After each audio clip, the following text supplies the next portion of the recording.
સ્વામિનારાયણ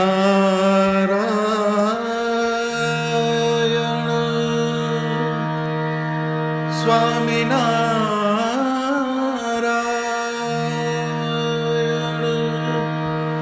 સ્વામિનારાયણ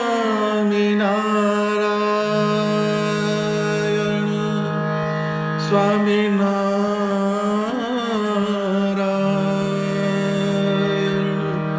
સ્વામિનારાયણ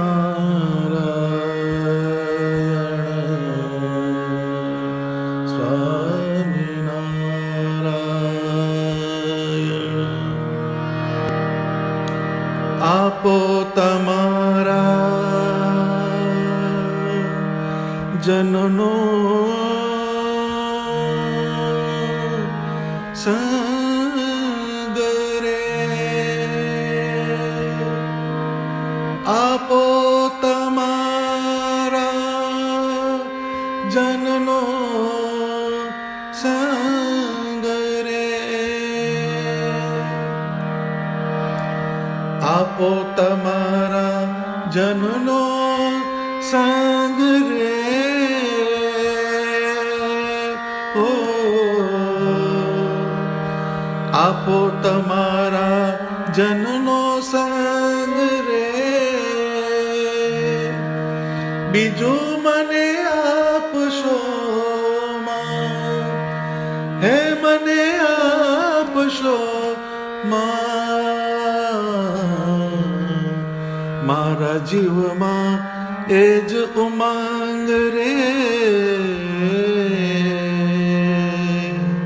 બીજું મને આપશો તમારી મૂર્તિ વિના મારા નાથ રે બીજું મને આપશો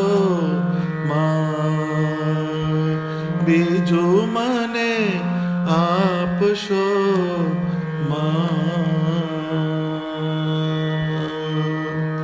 સહજાનંદ સ્વામી મહારાજની જય. સૌ હરિભક્તોને મારા જય સ્વામિનારાયણ.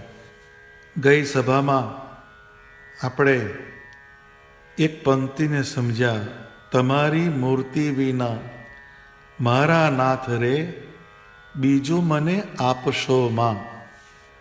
એ પંક્તિમાં તમારી મૂર્તિ એના સંદર્ભને આપણે સમજવાનો પ્રયત્ન કર્યો. આજે પ્રેમાનંદ સ્વામી બીજી પંક્તિમાં એક જુદી જ વાત બતાવે છે. આપો તમારા જનનો સંગ રે મારા જીવમાં એ જ ઉમંગ રે. ગઈ સભામાં તમારી મૂર્તિને સમજ્યા. આજની સભામાં આપણે તમારા જનનો સંગ, એ તમારા જન એની શું વ્યાખ્યા થાય, એનો શું સંદર્ભ છે, એને આપણે સમજવાનો પ્રયત્ન કરીએ. તમારા એટલે સ્વામિનારાયણ ભગવાન. સ્વામિનારાયણ ભગવાન જેના શ્વાસે શ્વાસે સ્વામિનારાયણ ભગવાનના મંત્રનો ધબકાર થતો હોય એવા જે સત્પુરુષ, એને તમારા જન કહેવાય. તમારા થવા માટે મારું અને અમારું એ છોડવું પડે. મારું અને અમારું છૂટે ત્યારે જ તારા અને તમારા થવાય છે. મારું એટલે દેહ, સ્વભાવ, ધન, સંપત્તિ, સગા કુટુંબ પરિવાર, અને અમારું એટલે જ્ઞાતિ, ગામ, સમાજ વગેરે વગેરે. જ્યાં જ્યાં જીવને મારાપણાની બુદ્ધિ દ્રઢ થઈ ગયેલી છે તેને ફેરવીને સ્વામિનારાયણ ભગવાનમાં જોડે ત્યારે તમારા શબ્દ સાર્થક થાય છે. સત્સંગમાં આપણે સહજ બધા ગાઈએ છીએ કે તમે મારા થયા હો તમારો થયો બહુ નામી. આવો આવો સહજાનંદ સ્વામી. આ પદ બહુ જ સહજ બોલાતું પદ છે, પરંતુ એમાં ભાવના બહુ સારી છે. પણ આ પંક્તિઓમાં તમે મારા થયા એ થઈ જાય છે, પણ હું તમારો થયો એમાં કંઈક સમસ્યા આવે છે. એટલે આવો આવો સહજાનંદ સ્વામીની ભાવના જ કાયમ રહી જાય છે. આવો આવો થાય છે, પરંતુ એ આવતા નથી. આવોની ડિમાન્ડ રહે છે, પરંતુ એનો સપ્લાય એ આપણા આત્માની અંદર થતો નથી. કારણ હું તમારો થયો એમાં કંઈક વાંધો પડે છે. તો જ્યારે આપણે જીવનની અંદર સ્વામિનારાયણ ભગવાનની મૂર્તિ, એમનો સત્સંગ, એની અંદર જ્યારે આપણી એકાત્મતા થાય અને જેની ઇન્દ્રિયો સ્વામિનારાયણ ભગવાનની દિશામાં જ દોડતી હોય, તેના રોમે રોમમાં સ્વામિનારાયણ ભગવાનનો વ્યાપ હોય, તો એ તમારા જન કેવા હોય એની વ્યાખ્યા નિષ્કુળાનંદ સ્વામીએ કરેલી છે. એમણે પોતાનો જ એક અભિપ્રાય આ પંક્તિઓની અંદર મૂકેલો છે. એમણે ભક્ત ચિંતામણીના પ્રકરણ 102માં બહુ જ ઊંડી વાત સમજાવી છે. એની અંદર સ્વામી પોતાનો અભિપ્રાય લખે છે. પણ જીયા લગી પ્રાણ રહેશે, જીભા સ્વામી સહજાનંદ કહેશે. તેહ વિના કહું બીજું કેમ, પડી આટી અંતરમાં એમ. કાન નહીં સુણે બીજો ઉચ્ચાર, નેત્ર નહીં જુએ બીજો આકાર. ત્વચા નહીં કરે ભેટ બીજાની, નાસા નહીં લીએ સુગંધી નાની. સ્વામી કહે છે કે આગે કહેવા રહી અભિલાષ, હુવા ક્ષીણ નૈણ પ્રકાશ. ભગવાનના ચરિત્રોને કહેવાની મને બહુ જ અભિલાષા હતી. મને લખતા લખતા મારા આંખનો પ્રકાશ ક્ષીણ થયો. હતી હૈયા માહી ગણી હામ, લખવા ચરિત્ર સુંદર શ્યામ. સ્વામી એમની ઉંમરના ઉત્તરાર્ધમાં આ પંક્તિઓ લખી છે, પરંતુ એમનું કમિટમેન્ટ જો એ એમ કહે છે પણ જ્યાં લગી પ્રાણ રહેશે, જીભા સ્વામી સહજાનંદ કહેશે. એટલે એમ કે જ્યાં સુધી મારા શરીરમાં પ્રાણ છે ત્યાં સુધી આ જીભ ભગવાન સ્વામિનારાયણનું નામ જપશે, ભગવાન સ્વામી સહજાનંદજીના ચરિત્રોનું ગાન કરશે. તેહ વિના કહું બીજું કેમ, પડી આંટી અંતરમાં એમ. એટલે ભગવાનના ચરિત્ર સિવાય બીજી વાતને હું કેમ કરીને કહું, એવી મેં અંદર આંટી પાડી. આંટી શબ્દ બહુ અગત્યનો છે. જેમ કોઈની સાથે આંટી પડી જાય પછી એ એની માન્યતામાં ફેરફાર નથી કરતો. એ વર્ષો સુધી, મરતા સુધી એ જે આંટી પડી ગઈ એ એવી ને એવી કાયમ ને કાયમ ચાલતી રહેશે.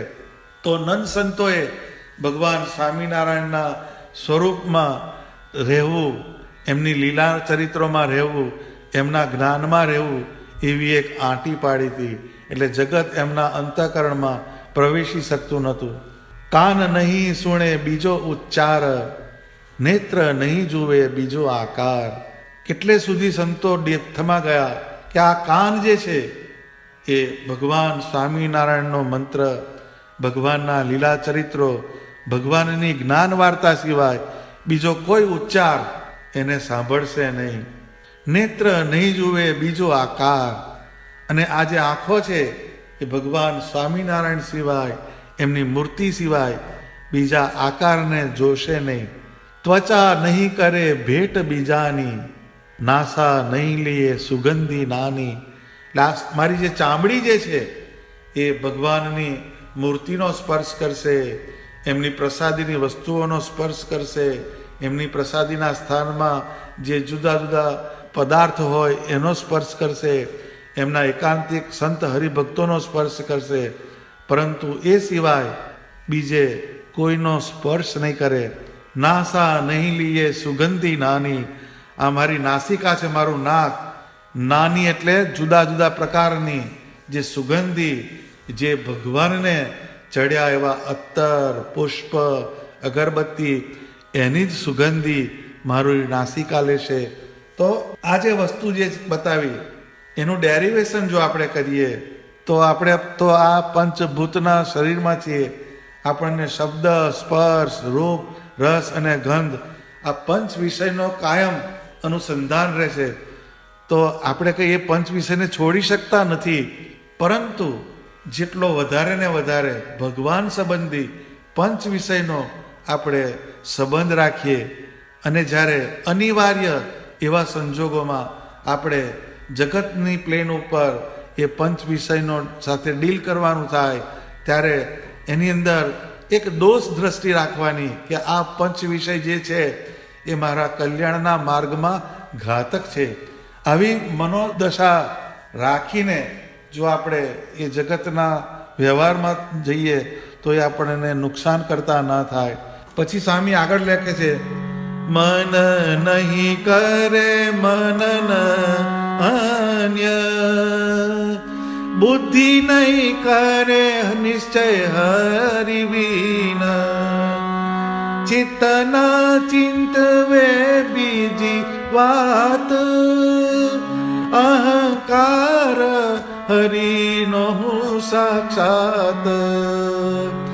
શીશ નહીં નમે અન્ય પાય, હૃદય બીજું ધ્યાન નહીં ધરાય, કર નહીં જૂતે અન્યને આગે, બીજે પંથે નહીં ચલાય પાગે. પછી કહે છે, મન નહીં કરે મનન અન્ય. મારું જે મન જે છે એની અંદર સ્વામિનારાયણ ભગવાનનું જ્ઞાન અને સ્વામિનારાયણ ભગવાનના લીલા ચરિત્ર સિવાય બીજા કોઈનું મનન નહીં થાય. બુદ્ધિ નહીં કરે નિશ્ચય હરિ વિના.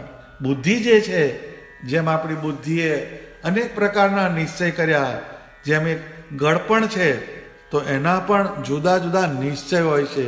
જેમ કે સાકર તો કે આવી ગળી હોય, ગોળ તો કે આવો ગળ્યો હોય, પતાસું તો કે આવું ગળ્યું હોય. તો એક ગળપણની અંદર પણ કેટલા પ્રકાર છે. એવી રીતના જગતની અંદર કેટલાય પદાર્થોના આપણે નિશ્ચય કરીએ છીએ. પણ સ્વામી કહે છે કે મારી બુદ્ધિ સ્વામિનારાયણ ભગવાનના ધામનો નિશ્ચય કરશે, સ્વામિનારાયણ ભગવાનની મૂર્તિનો નિશ્ચય કરશે, સ્વામિનારાયણ ભગવાનના જ્ઞાનનો નિશ્ચય કરશે, સ્વામિનારાયણ ભગવાનના સત્સંગનો નિશ્ચય કરશે. તો એ ભગવાન વિના બુદ્ધિને પણ હું બીજે જવા નહીં દઈશ. ચિત્ત ન ચિંતવે બીજી વાત. ચિત્ત જે છે એની અંદર ભગવાન સિવાય બીજી કોઈ વસ્તુના ચિંતવનને સ્કોપ નહીં રહે. અહંકાર હું હરિનો સાક્ષાત. અને મારો જે અહંકાર છે એની અંદર સ્વામિનારાયણ ભગવાનના અમે પરમહંસ છીએ. જેમ હંસ છે એ મોતીનો ચારો ચરે, એમ અમારો જીવ સ્વામિનારાયણ ભગવાનને મૂકીને બીજે કોઈ જગ્યાએ જગતમાં બંધાશે નહીં. આવો એક અહંકાર, એની દ્રઢતા કાયમ થશે. શીશ નહીં નમે અન્ય પાય. આ મારું જે મસ્તક જે છે એ સ્વામિનારાયણ ભગવાનના ચરણારવિંદ સિવાય બીજી કોઈ જગ્યાએ નમશે નહીં. હૃદય બીજું ધ્યાન નહીં ધરાય. અને આ હૃદય જે છે એમાં બીજા કોઈનું ધ્યાન નહીં થાય. આ કેટલી ઊંચી ક્લાઇમેક્સ છે નિષ્કુળાનંદ સ્વામીના અંદરના બિઈંગની. તો એ ધ્યાનની જે વાત છે હૃદયની અંદર, એમ કે ભગવાનને મૂકીને બીજાનું ધ્યાન નહીં કરવું. તો શ્રીજી મહારાજના સમયમાં એક પ્રસંગ બન્યો છે. એક સમયે મહારાજ ઉગમણા બારના ઓરડાની ઓસરીએ ઢોલિયા ઉપર બિરાજમાન હતા અને સંતો ભગવાનના કીર્તન ગાતા હતા સભાની અંદર. ત્યારે પ્રેમાનંદ સ્વામી એક કીર્તન બોલ્યા, કેસે જાવો પનિયા રોક્યો પનઘટવા, કેસે જાવો પનિયા, કાંધે કમરિયા ને હાથ મેં લકુટિયા, બાંસુરી બજાવે ભાલો જમુના કે તટવા. એ સાંભળીને સિદ્ધાનંદ સ્વામીને સંકલ્પ થયો કે મહારાજની મૂર્તિ તો મને દેખાય છે, પણ આ જે કીર્તનમાં મેં જે સાંભળ્યું એ મૂર્તિ કેવી હશે? તો તત્કાળ એ મૂર્તિ દેખાઈ. થોડીક સમયની અંદર એમની ધ્યાનની અંદર શ્યામ મૂર્તિ, કાંધે કામડી ને હાથમાં ફૂમકાવાળી મોરલી એવી એક મૂર્તિનું સિદ્ધાનંદ સ્વામીને દર્શન થયું. તો સિદ્ધાનંદ સ્વામીને ભગવાન સ્વામિનારાયણની જે મૂર્તિ દેખાતી હતી એ ધીરે ધીરે આળસી ગઈ અને શ્રી કૃષ્ણ ભગવાનની શ્યામ મૂર્તિ દેખાઈ. તે જોઈને સ્વામી અંદરથી બહુ મૂંઝાવા લાગ્યા, પણ મહારાજની મૂર્તિ દેખાય નહીં અને એ જ મૂર્તિ દેખાયા કરે. સ્વામીને પરસેવો વળી ગયો, પણ એ મૂર્તિ દેખાતી બંધ ના થાય અને અંદર અકળામણ થવા માંડી. તે જોઈને મહારાજ મરક મરક હસતા જાય. આ જોઈને પ્રેમાનંદ સ્વામીને એમ થયું કે આપણું જે ગામડું છે એને જોઈને સાંભળીને મહારાજ હસે છે.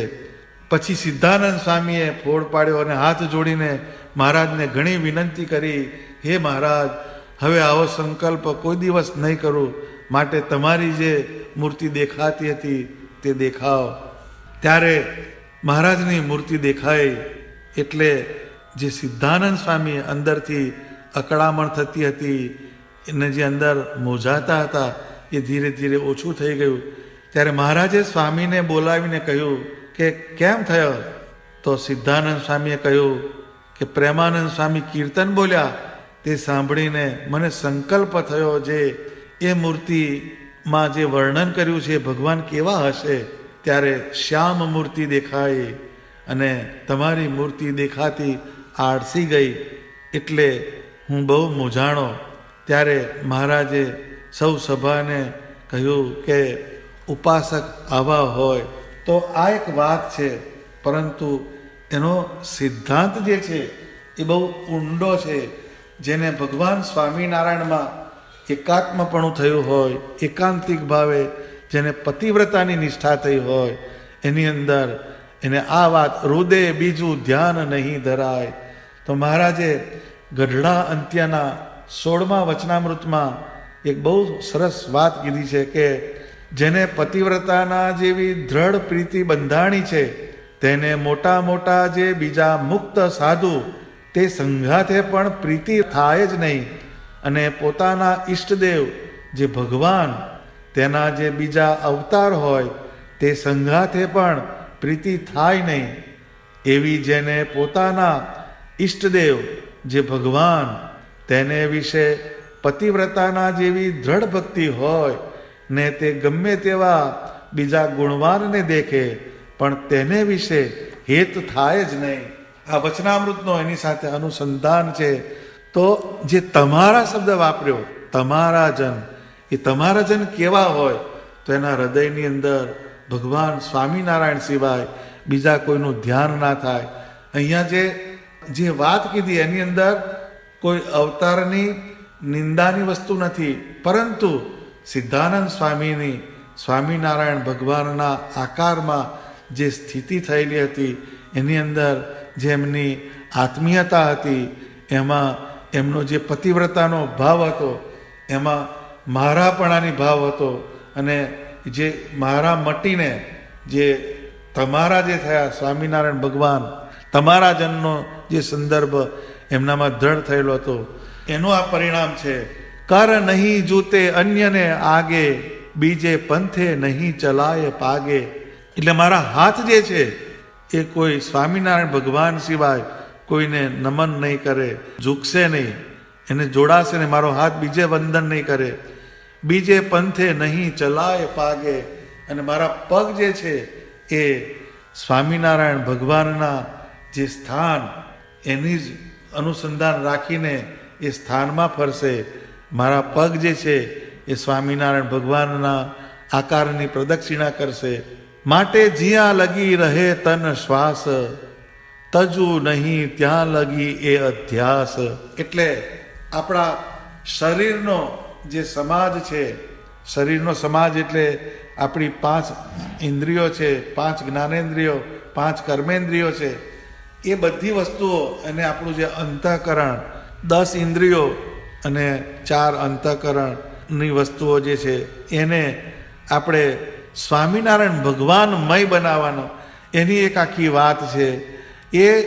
એની આખી વાત નિષ્કુળાનંદ સ્વામી અહીંયા બતાવે છે કે મારા શરીરમાં જ્યાં સુધી શ્વાસ રહેશે ત્યાં સુધી આગળ જે બધી વાત કીધી એનો અધ્યાસ ક્યારેય હું મૂકીશ નહીં. એ કાયમ એનું અનુસંધાન રાખીશ. હરિગુણ ગાતા છૂટે તન, તેમાં મગન છે મારું મન. અને ભગવાનના લીલા ચરિત્રને ગાતા ગાતા કહેતા કહેતા મારું શરીર છૂટી જાય અને એમાં જ મારા મનને મેં પૂરવી દીધેલું છે. એટલે મને ભગવાનની મૂર્તિના લીલા ચરિત્રો, એમના આચરણ, એના સુખમાં જ આનંદ આવે છે. તેમાં મગન છે મારું મન. ધન્ય શ્રવણ રીજ્યા હરિ જશે, ધન્ય ત્વચા પ્રભુ પદ સ્પર્શે. એટલે એમ કે જે શ્રવણ એટલે કાન, જે કાનને હરિજશ, ભગવાન સ્વામિનારાયણનો યશ, ભગવાનની કીર્તિ, ભગવાનના લીલા ચરિત્રો ગમે છે, એ કાનને ધન્ય છે. ધન્ય ત્વચા પ્રભુ પદ સ્પર્શે. એ ચામડીને ધન્યવાદ છે કે જે સ્વામિનારાયણ ભગવાનની મૂર્તિનો સ્પર્શ કરે છે. ધન્ય નેણ જુએ હરિ મૂર્તિ. એ આંખને પણ ધન્યવાદ છે કે જે આંખ સ્વામિનારાયણ ભગવાનની મૂર્તિનું દર્શન કરે છે. ધન્ય જીભા કહે હરિ કીર્તિ. એ જીભને પણ ધન્યવાદ છે કે જે સ્વામિનારાયણ ભગવાનની કીર્તિને ગાય છે. ધન્ય ધન્ય એ સર્વે સમાજ, જેણે કરી રીજે મહારાજ. અને આપણા શરીરના સર્વે સમાજ કહેતા બધા અંગો, જે અંગો ભગવાનમાં જોડાય અને એ ભગવાનમાં જોડાય એના પરિણામે જેના ઉપર ભગવાન પ્રસન્ન થાય, એ સમાજ કહેતા એ શરીરને પણ ધન્યવાદ છે. એ છે વાત અલેખામાં હતી, ન પડે પ્રાકૃત જીવને ગતિ. એ જે વાત જે છે એ પ્રાકૃત એટલે જેની બુદ્ધિ સૂક્ષ્મ નથી થઈ, જેની બુદ્ધિ કુશાગ્ર નથી થઈ, એવા જીવને આમાં ખબર પડતી નથી.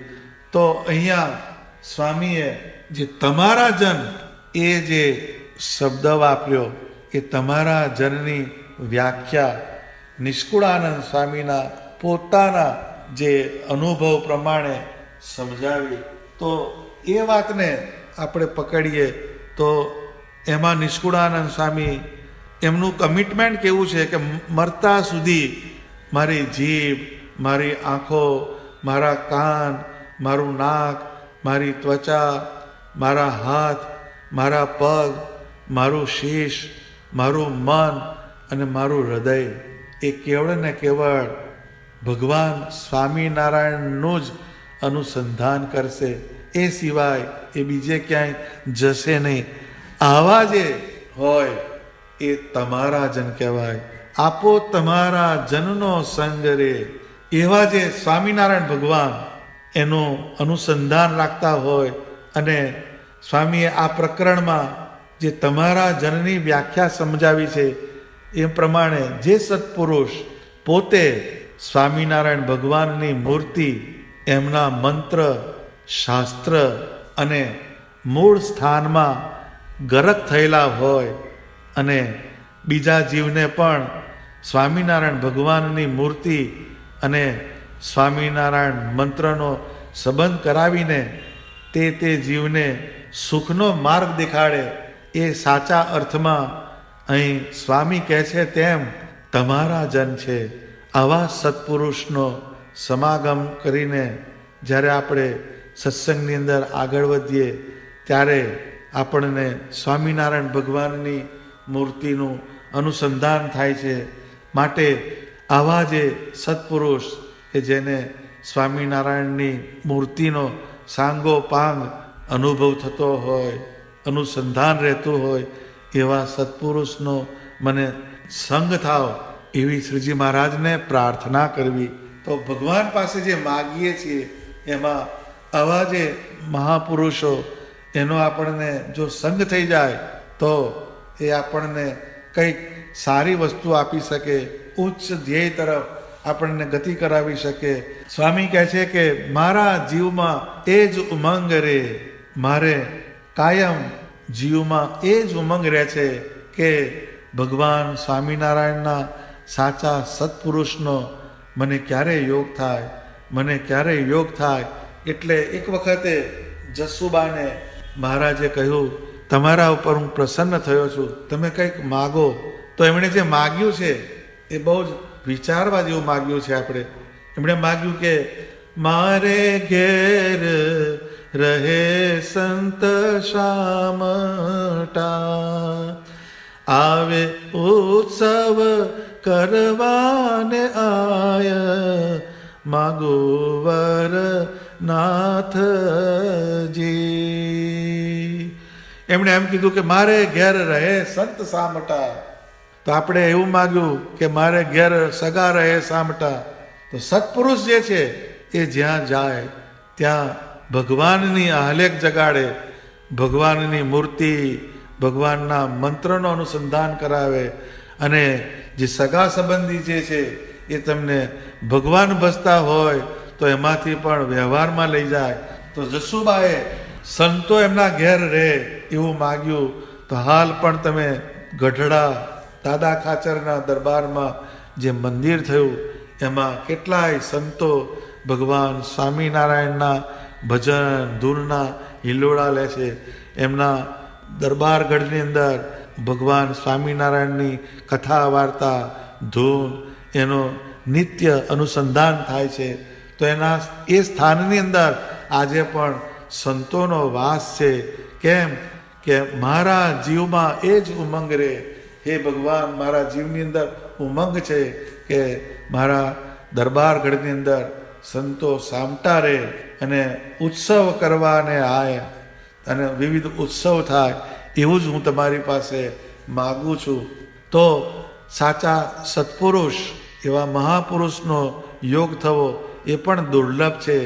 કારણ કે ગુણાતીતાનંદ સ્વામીએ કહ્યું કે બાપના હૈયામાં સ્ત્રી છે તે છોકરાને પરણાવે છે, ને સાધુના હૈયામાં ભગવાન છે તે જીવના હૈયામાં ઘાલે છે. બહુ સમજવા જેવી વાત છે કે જેમ બાપ હોય એ દુનિયાવી ભાવદશામાં જીવતા હોય છે, એ સગાવાલા, એટલે એ દુનિયાની અંદર જ જોડે. એટલે એ કાયમ છોકરાને પરણાવવાની પેરવીમાં જ હોય. છોકરીઓ હોય તો એને ક્યારે પરણાવવું, છોકરા હોય તો એને ક્યારે પરણાવવું. એના ઘેર વહુ આવે પછી એના છોકરા થાય, મારી સેવા કરે. આવી એક ગળભાજની અંદર આપણી જિંદગી પસાર થતી હોય છે. પરંતુ આપણા કુટુંબની અંદર બાળક હોય, છોકરો હોય, છોકરી હોય, એ ભગવાનના સત્સંગી કેમ સારા બને એનો આપણે વિચાર નથી હોતો. સ્વામિનારાયણ ભગવાનની મૂર્તિ વધારે ને વધારે એ સમજે એવો એનામાં ક્યારેક બુદ્ધિ આવે, ક્યારે વિવેક આવે એવું આપણે વિચારતા નથી. જેમ ભણાવવા માટે ટ્યુશન રાખે એમાં પૈસા ખર્ચે છે, પરંતુ સત્સંગ માટે ક્યારે પણ એનો આદર હોતો નથી, એવો અભિગમ આપણામાં હોતો નથી. તો એ કરવા જેવી વાત છે. માટે આપો તમારા જનનો સંગ રે, મારા જીવમાં એ જ ઉમંગ રે. પહેલામાં પહેલું તો અહીંયા તમારા જન એની જે વ્યાખ્યા સમજાવી, એવા થવા માટે આપણે પહેલો પ્રયત્ન કરવાનો. એવું ના થવાય તો એવા જે સત્પુરુષ છે કે જે સ્વામિનારાયણ ભગવાનને જેમનું શરીર, જેમનું મન, જેમનો પ્રત્યેક શ્વાસ સ્વામિનારાયણ ભગવાનને સમર્પિત છે, એવા સત્પુરુષ મહાપુરુષ એનો સંગ થાય એવું ભગવાનને નિત્ય પ્રત્યે માગવાનું અને કહેવાનું કે હે મહારાજ, આવા મહાપુરુષોનો મને યોગ થાય, એ જ મારા જીવની અંદર ઉમંગ છે, આનંદ છે, ઉલ્લાસ છે. એના સિવાય મને બીજું કંઈ આપશો નહીં. તો આજે આપણે આ કીર્તનની બીજી કડીને સમજ્યા. હવે પછીની બીજી કડીઓ આવતી સભામાં સમજવાનો પ્રયત્ન કરીશું. સહજાનંદ સ્વામી મહારાજની જય.